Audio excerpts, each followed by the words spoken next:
Okay, Jeff and Mike here. We're going to show you how to trammel a wing. We're doing a Piper J3 Cub wing. And so to trammel this, we're going to show first we're going to show the tools you need to do it. So I'll start with the one that's in my hand. This is just a custom pair of vice grips. You can just buy a cheap pair from like Harbor Freight or Walmart or something, and you need to modify them by welding on 2 plates, and then you cut a groove in between. These are for grabbing, what do you call these wires? Drag wires. So it's just a means of grabbing those wires without damaging the wires. So that's a first important tool. Possibly could make it a different way, but if you can weld, that's an efficient way of doing it. The next tool you'll need, I guess you can call this the trammeling tool. Trammeling tool. So this is something custom that we made. What I would do different if you were to make something like this is I would make it out of hardwood. As we've been using it, you can see just as we've been clamping down the various marks, it just kind of squishes into the softwood pretty easily. So this is just northern white pine, aircraft grade northern white pine. But if you did that at oak or maple, it probably would be better. So I'll kind of just give you a view of that to see how this is made. So this is permanently, well, semi-permanently clamped in place. And these are the ones that you'll see us adjust. And then these ends, we got pointed ends there. Through some trial and error, we figured out how long this needs to be, but it's important that it's a pointed end. And then also through trial and error, we figured out how long these, I guess the 2 sides of the tool needed to be. For a maximum spread. Yeah, so he's already kind of grabbing there a little bit.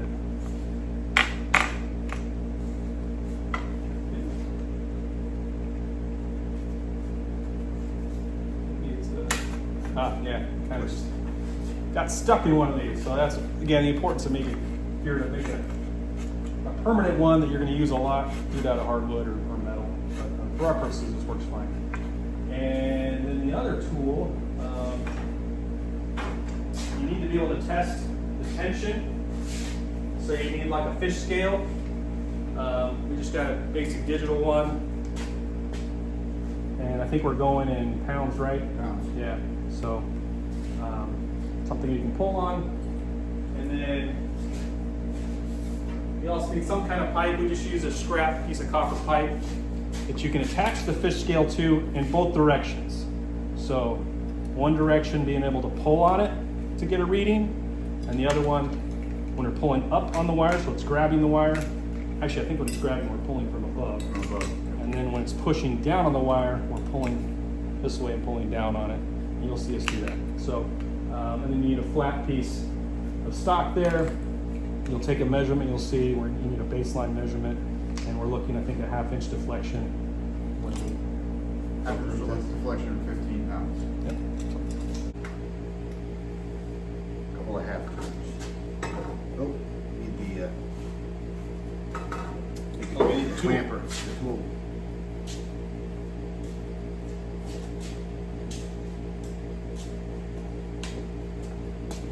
So we need that tool here to grab on. Just lightly clamps on there, just enough so that it doesn't turn while he's making an adjustment there. So here he's loosening the tension. And then loosen as well.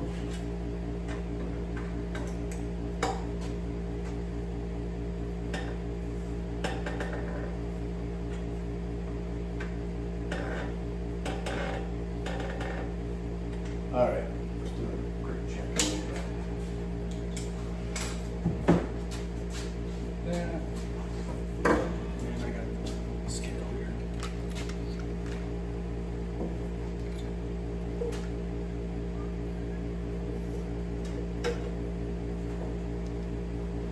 Good, 15 pounds downward. 15. That's good.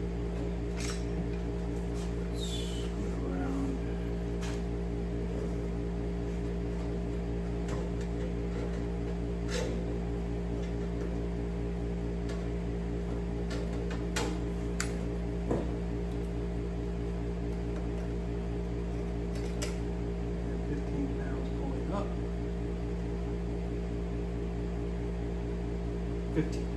Good. Those are both good now. All right. All right, so now we have a fairly even 15 across the entire wing.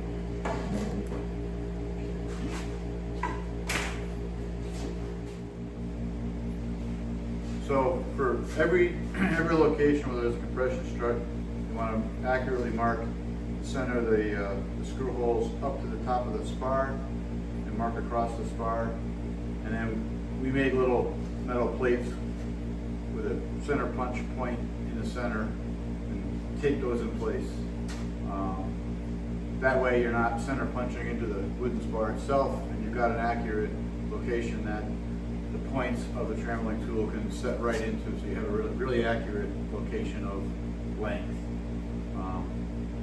The first thing we got to do is make sure that our placement of those plates lengths are identical. If these two lengths aren't identical, you'll never get it to square. So I can do this first one here. So we find the point, we'll just tighten up where we have the little wing nuts. I can take that to the other side, make sure that those two are equal distance apart. Right on the money. Okay, so now we'll get a baseline here. I think it's important that wherever your baseline is going to be, that you do it the same way all the way down the wing. So our baseline is always going to be this direction, then every single bay we need to go that direction. So tighten that up. Come around. Okay, I'm on. Just a little short. All right. So for every location where there's a compression strut, you want to accurately mark the center of the screw holes up to the top of the spar and mark across the spar. And then we made little metal plates with a center punch point in the center and tape those in place. That way you're not center punching into the wooden spar itself, and you've got an accurate location that the points of the trammeling tool can set right into, so you have a really accurate location of length.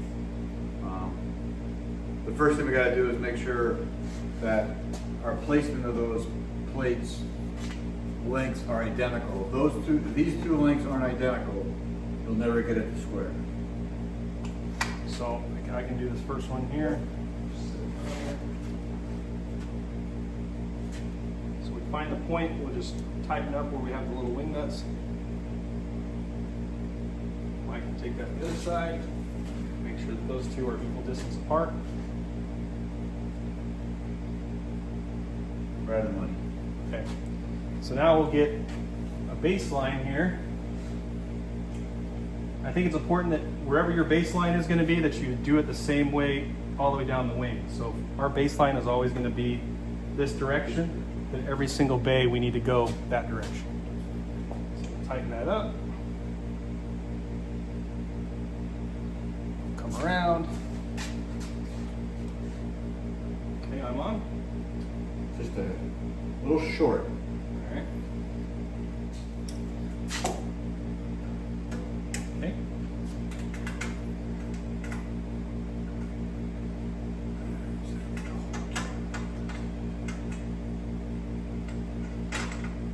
There's a quarter. There's a half. Another quarter. That's one.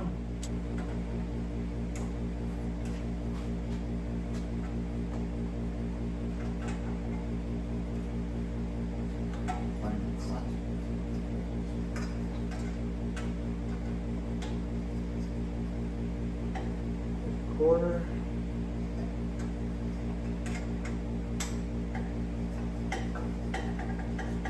Half.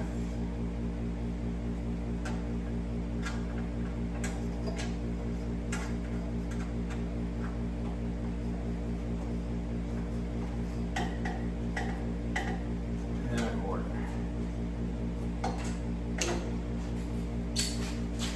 So make sure that our control change. what it, Or it may change when May they change. adjust, slight adjustment. that's right on. Okay. Okay, come on. It's still a little short, but less short. Okay, so just a little more turn. Another full turn. So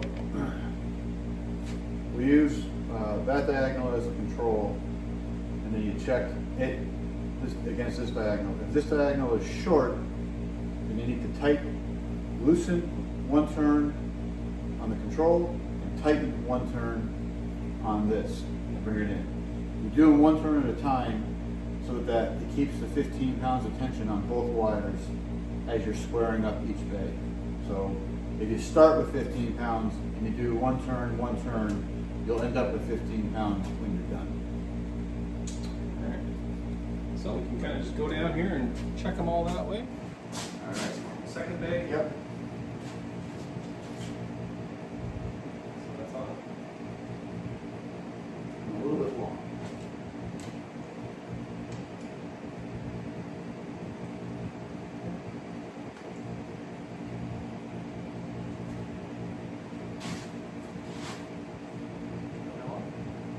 Right on.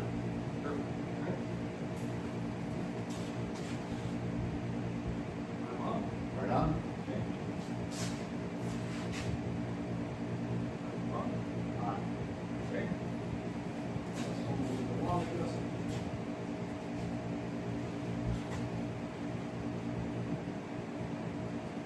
You're on. Hold on. On. Okay. On.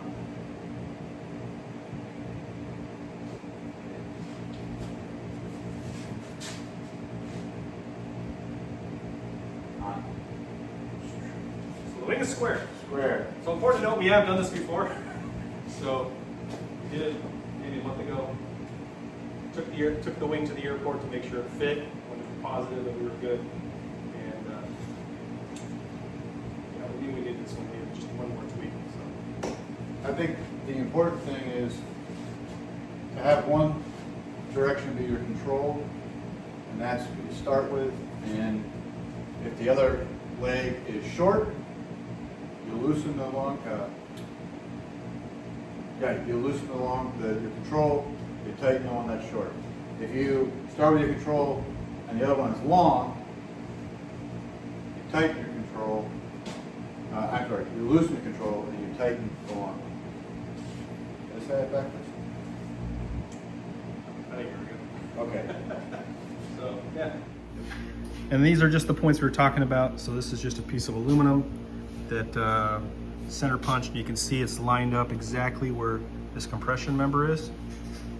And then just center punched right on it. So this is good for when we're putting that trammeling tool on. We're not damaging the spar, and we always have the same point right where we want it. So and that's all the way down at every single location there. So pretty basic. And if you're wondering, the blue, we're doing the Stewart system. And so we're doing Stewart system. We're also using the felt on the leading edge. And we're at the first stage of the felt where we've placed it, it's tacked on, and it's got one coat of the Echo Bond saturated in. It's still drying, it's still a little tacky in some spots or a little wet. And then we'll put a second coat on. So if you're curious why it's blue, or whatever we call it, teal. So anyway, there we go.